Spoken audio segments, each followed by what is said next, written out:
আবার আপনার মাঝে হাজির হলাম। আজকে দেখেন বৃষ্টির দিন কি রান্না করতেছি।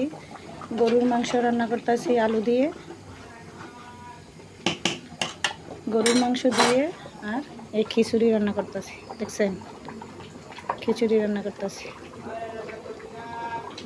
বৃষ্টির দিনেও গরুর মাংস দিয়ে খিচুড়ি খেলে অনেক ভালো লাগে। কার কার এই আমাদের মতন পছন্দ বৃষ্টির দিনে খিচুড়ি খেতে, সবাই কমেন্টে জানিয়ে দিবেন। আর দেখেন গরুর মাংস কালারটা ওয়াও, অনেক সুন্দর হয়েছে।